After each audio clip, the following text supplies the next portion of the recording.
My people, welcome back to Trending Gist Room. As it is, Governor Seyi Makinde's appointment of Prince Abimbola Owode as the new Alaafin has been outrightly rejected by 5 out of 7 makers. They claim they never recommended Owode and deemed the appointment illegal. This unprecedented move has thrown the succession process into chaos, leaving the throne's future uncertain. In another shocking event, a female passenger on an Ibom Air flight from Uyo to Abuja caused the entire flight to be cancelled over a luggage dispute. As a result, the Nigerian Civil Aviation Authority (NCAA) has announced plans to prosecute her for disrupting the flight and inconveniencing 89 other passengers.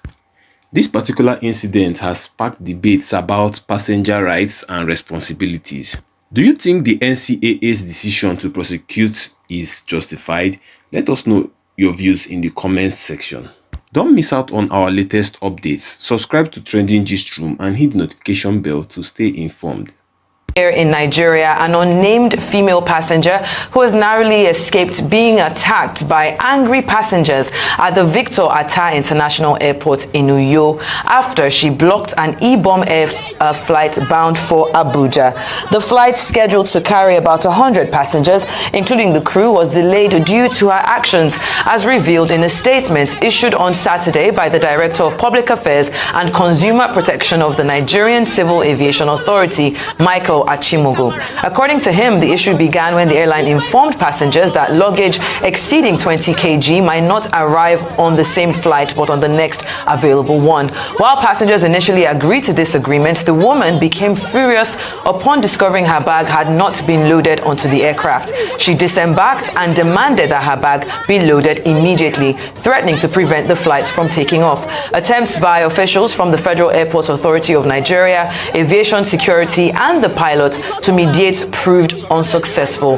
The woman re-entered the cabin to retrieve her bag, but then blocked the aisle, continuing her protest. Now let's take some tweets and see how some Nigerians are reacting to this trending video. The first tweet there reads, if you can just pull that up, Michael says, events like this help the agencies to identify opportunities for improvement in passenger handling protocols. However, it does not justify unruly passenger behavior. The next tweet there reads, I don't see why she should be prosecuted. She did the right thing. Her luggage should not be left out, and airlines should not bite more than they can chew by collecting money from passengers and leaving their luggage out for another flight to bring it. She did the right thing. And then finally, that last tweet there reads, she should be blacklisted by all domestic airlines from flying for at least 2 years. Goes ahead to tag the Honorable Mr. Festus Keyamo, saying you should look into this matter before it becomes a norm by unruly individuals. Now, I'm sure you've all seen this video. I picked those 3 tweets because it's almost like 3 sides to the story. Yes. One person is defending her. The other person is saying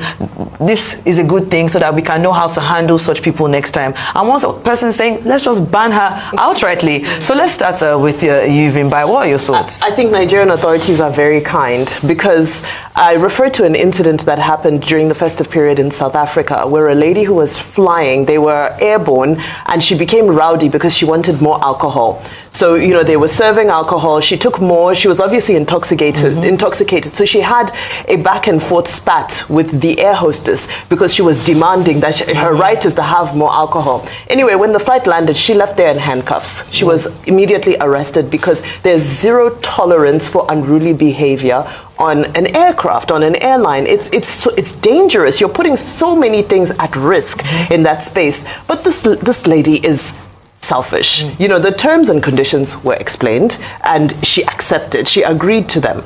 You know, so I think that her behavior was extremely unfair. But for me, what was my main, another thing that caught my attention is the fact that the airport in Uyo, now that Ibom Air is expanding, they really need to get the international landing protocol that allows them to take off and land in hours of darkness. It's very important. I know Calabar is in the same boat, but Calabar doesn't have that much traffic. But Uyo, I think in this day and age, because this flight ended up being cancelled, right? Because the sun had already set. So I think it's also very important for a carrier like Ibom Air that's expanding and that's become such a, you know, a lot of people love Ibom Air. It's reliable, it's clean, the aircrafts are relatively new and so forth. So I think this is also time for the governor to look into ensuring that that international landing protocol that allows takeoff and landing during hours of darkness also be what's it called, be purchased for the airport. Thank you so much. Fantastic submission. And of course, just to add, the NCAA has actually said that they will be prosecuting this passenger. But your thoughts, Ayo? Okay, so there are a number of things that are strange to me in this story. The first thing is, if you'd been told verbally and you agreed to it that your luggage would arrive late, why did you make such a fuss? I think that's where, in terms of giving the other person an opportunity to speak, would be where I would come, one of the things I would come from, because it doesn't make logical sense. If you agreed, you are aware that your luggage would not go with you, why then did you now decide to make a fuss while you're on air? But that's one part. So let me pack that aside, maybe until we hear the woman's version of things. I don't think we've heard her own version, only the version of NCAA. First of all, kudos to Michael Achimugu. I've often talked about how I respect the work that he does. I've had an opportunity to engage him myself, and his response was very swift. I think he's done really well in the NCAA. But this is tantamount to terrorism. It could be seen as an act of terrorism, where you hold up a flight, like you mentioned, Vimbai, a number of people putting a lot of lives at risk. It's a national security issue. And maybe she wasn't aware of it and decided to do her own personal protest on the plane. Totally responsible. Another criticism has come for security protocol, security officials at the airport. Why do they allow her extend for that long and deprive the other passengers of flying? It's one person out of about 100 and something people. Why wasn't their response swift enough? I've seen cases where someone Bobrisky was whisked off an international flight, just because EFCC came. So it's very swift, you understand, because what if she was a real terrorist? Would we have waited for her and just been looking and be saying, oh, there was someone, and then wait till the plane couldn't fly? So I think that's one area, and I'm glad that in that Michael Achimugu's tweet or X post, he had said that there are lessons to be learned from the side of the NCAA. Their response protocol to security challenges such as this. It could have been someone else. It could have been someone brandishing a weapon. It could have been someone who was would they have also said, oh, we couldn't do anything? And so the passengers were within their rights to be quite upset. And I think they also should, to the airline who made them miss their flight. The issue is not just the woman. The fact that the airline, NCAA, and all the people involved did not respond enough in time. In fact, what I was now thinking is that we're so used to missing flights that it wasn't a big deal to them, because in other parts of the world, what you're thinking in your mind is that this has to go on schedule because it will affect other connecting flights. It would affect the morning, because now they had to fly in the morning. We know how that could disrupt. So you are making things up. Maybe it's okay, the flight will not move tonight. Everybody sit down. We're so used to that. So then the final point I'd like to say is this. It's great to see the perspective of the other side.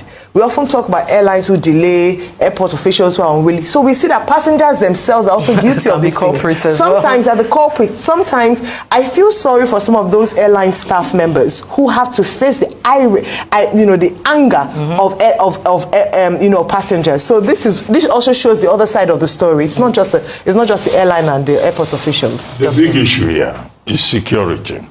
And security is the primary issue in aviation. In fact, pilots are given the powers to refuse to fly if any passenger decides, to be troublesome or problematic, because once you create problems, you put the lives of other passengers at risk. Number two, again, talking about security, is that aircraft have baggage restrictions. That's why they say you cannot carry more than 20 kg, you cannot carry more than this limit.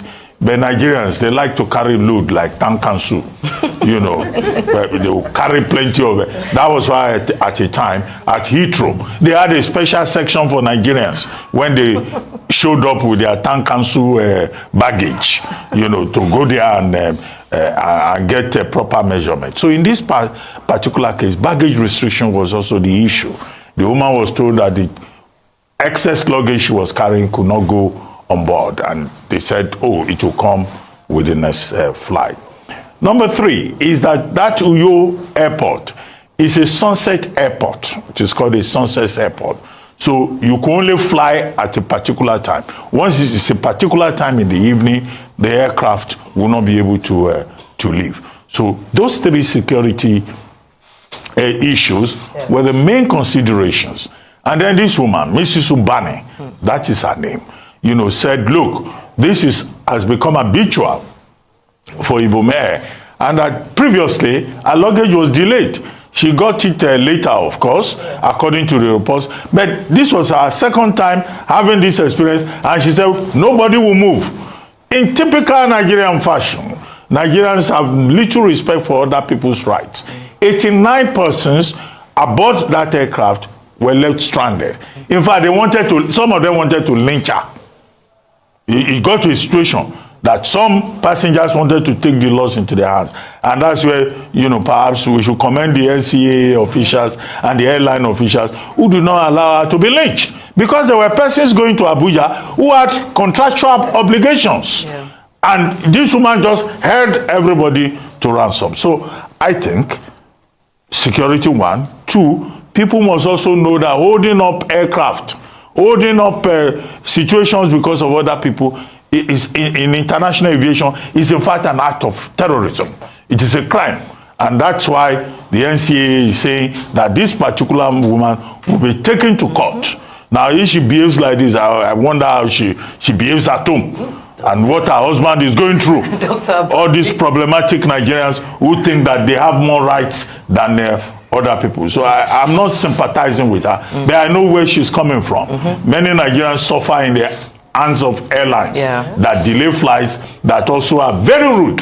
Service provision, custom is zero with many of the airlines. And this is what some Nigerians overreact to. But whatever be the provocation, you have to act within the limits of decorum. Definitely. Thank you so much for those fantastic submissions. Let's go to our next story. Oyo State Governor Seyi Makinde has approved the appointment of Prince Abimbola Owode as the new Alafin of Oyo. The announcement was made by the Commissioner for Information and Orientation, Dotun Oyelade. He stated that Owode was chosen after extensive consultations and traditional divinations conducted by the Oyo Kingmakers, the Oyo Mesi. Now, the Commissioner for the Local Government and Chieftaincy Affairs, Ademola Ojo, also said that this announcement ends the legal and social disputes that followed the passing of the former Alafin Oba Lamidi Adeyemi III. However, Kingmakers in Oyo have rejected the appointment of Prince Owode as the new Alafin, describing the appointment as illegal and invalid. Reacting to the news in a letter to the governor signed by their lawyer, Adekunle Shobaloju, 5 Kingmakers from Oyo said that they did not recommend the prince to the state government. They insist that their chosen candidate for the Alafin was Prince Lukman Adelodun Bade Geshin. Now, let's come back to the studio, of course, and talk about this because, we have on one end, we're celebrating, they were celebrating, of course, the Ohaneze, who have just appointed their general president. But we're now seeing this back and forth between the Kingmakers, who, of course, Seyi Makinde said were part of the process. When it comes to matters like this, Ayo, especially when we're trying to mix traditional rulers and, of course, the appointed rulers in the state. Your thoughts? Okay, so this is when we've had this conversation before on the show where state and tradition clash. And Dr. Bat, I'm sure when he speaks, would explain, I believe that the governor is well within his rights to make appointments and has some certain oversight function when it comes to traditional rulers. And this has always been the argument for a long time, that according to these chiefs, there's a process for which the Alafin is meant to be appointed. And that process is where they approach the gods, and then the gods, following the approval, divinations, consultations, and recommendations from the Kingmakers, then they make their appointment known to the governor, who then ratifies it. That's supposed to be his role. But in this case, they say the governor himself is imposing a candidate on them. I was saying earlier on that when it comes to kingship matters in Nigeria, we see a lot of times that there are challenges. Even the Ohaneze Indigo you just mentioned, we had an interview just a few minutes ago where there are challenges to that. We have 2 factions who have emerged who say they're the President General. So these issues will arise. But beyond that are even some other underlying accusations of saying that the governor has appointed. Then there's also the Christians, the part of religion and tradition, that should Christians or Muslims attain the position of kings or obas in this sense, because of the way that things had to be done, that they had to keep sacred their traditions. In the past, we've seen, even from, at least from the Bible, which I'm aware of, in the past, we used to have kings who were also priests, and so those were merged. And I think we've seen an emergence of that in recent times. However, there's still that criticism. So a lot of things going on. They might end up going to court. I mean, we've seen that in the past. They've gone to court in the past. But let's see if tradition will prevail in terms of the divinations and consultations, or if the state will prevail with the appointment of the man sanctioned by Governor Seyi Makinde. Thank you, Dr. Bati. Very briefly. Okay, look, Wale Soyinka wrote a play titled Kongi's Harvest, where he dramatizes, which is the conflict between tradition and modernity. How the modern rulers, the post-colonial rulers, got to a situation whereby they abolished, more or less, abbreviated tradition, in the sense that traditional rulers were no longer as powerful as they used to be. Hence, you now have a situation whereby governors give staff of office to traditional rulers, and traditional rulers in Nigeria became staff of the local government, the Ministry of Chieftaincy Affairs, and they depended on the governor of the state for their stipends. That's the background. Now, that conflict between tradition and modernity is what played out before now in different other cases, the most recent being that of the Kano Emirate Council, where you have the case of Emir Sanusi and you have Emir Bayero. You know, it's the state government playing a role there. In other words, the politicization of the traditional stool. Now, in the case of Oyo, now the Oyomesi, they are 7 in number. 5 of them are saying that the governor has acted unilaterally to impose an order on them. And who are these people? The Bashorun, the Ashipa, the Alakmani, and also the Akaniku, I think, yes. This 5 out of 7. The governor says, due to consultations and what the divination said, who are they 50 years old, an engineer, MSc engineering, based in Canada, working with Manitoba as a supervisor, is a man that the state government has chosen. The Oyomesi, who have the traditional function, are saying that they are relying on the chieftaincy or your chieftaincy law of 1967, and that the governor is not a member of Oyomesi. So this is where the conflict is. And the Oyomesi, 5 of them, are saying that they will go to court. What do we expect?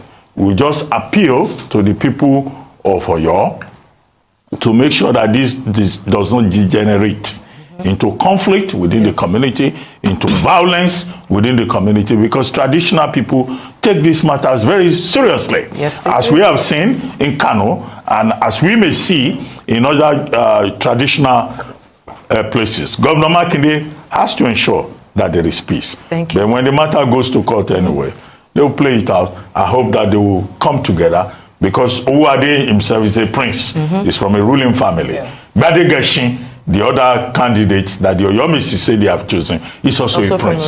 So, they call it family affair. All right, then I do hope they settle it amicably. Let's move on to our next story now. The Transmission Company of Nigeria, TCN, has debunked reports suggesting that the national grid collapsed. In a statement released on Saturday, TCN spokesman Ndidi Mba clarified that the national grid remained stable and operational throughout the day. He attributed Saturday's power fluctuations in parts of the country to line tripping, and he said that disruption was traced to the tripping of the Osogbo, Ihovo, and Benin Omotosho transmission lines, which significantly impacted the power supply to the Lagos axis. Now, the nation has experienced a series of recent national grid collapses, forcing many Nigerians to record blackouts and react. Let's see what the people are saying very quickly. First tweet there reads, the national grid collapsing was false news, but I don't get why some Nigerians are celebrating like it's a big deal. Do you have uninterrupted power supply in your area 24/7? No. So why celebrate mediocrity? The next tweet there reads, if you can just go, yes, whether it collapsed or not, most Nigerians won't notice because there is never light. And finally, a question that I am asking you in the studio, which is the next tweet. Can we just get it? Okay, but when will it collapse? Bimbai. You know, I'm just reading that over $3 billion has been borrowed by the Ministry of Power over the years. So not just this administration, but over the years. And so you ask yourself, you wonder, where does this investment go? Where does the money go? Anyway, we've been promised decentralization. The states are taking laws into their own hands now. So let's give that a gestational period and see whether the states taking ownership of power generation will lead us to a better place. That's a decentralization of the grid. But apart from that, a story that caught my attention related to this is the fact that there's a report today, I believe in Punch newspaper, that says that private entities, so that's your Dangote, NNPC, Total, are generating 6,500 megawatts of electricity privately on their own. They're off the grid. They've taken, and just to put things into context, Nigeria's power output is currently about 4,000 megawatts. So if you imagine that 6,500 is now in private hands and they've been able to do it and they have efficient power supply, it really does beg the question that we ask here time and time again, what is going on with our power supply? Very quickly, the reason why this was believable yesterday was because of the number of grid collapses we had last year and the fact that Nigerians are not confident yet that a solution has been found. And that's why that last X, even though funny, is very apt. So when would it collapse again? And also the other posts which have talked about the fact that Nigerians are not enjoying the dividends of this improvement of electricity privatization here and there, because at the end of the day, what people can use to measure, do you have light in your home? Do you have power in your businesses? Not at all. So there's a lot of, investments, solutions that have come forth that need to be done to be able to improve that sector. So whether the grid collapsed or not, people do not have power. Definitely. Okay, you don't want a long story. In the year 2024, we had power outage, grid collapse almost every month, 12 times. Now Nigerians were saying in 2025, the same thing will happen because transmission has been a problem. Now, the TCN yesterday, they were saying, oh, it wasn't a grid collapse. It was a Omotosho line that tripped. It was also the Gregu line and all that tripping. What is the difference between collapse and tripping? Power supply dropped from 4,000 megawatts to about 2,000. So the rhetoric is irrelevant. The basic issue is about the efficiency of the transmission company of Nigeria. It's also about upgrading infrastructure.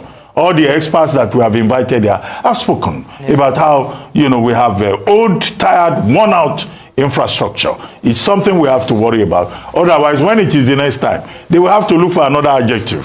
Maybe tripping will not work.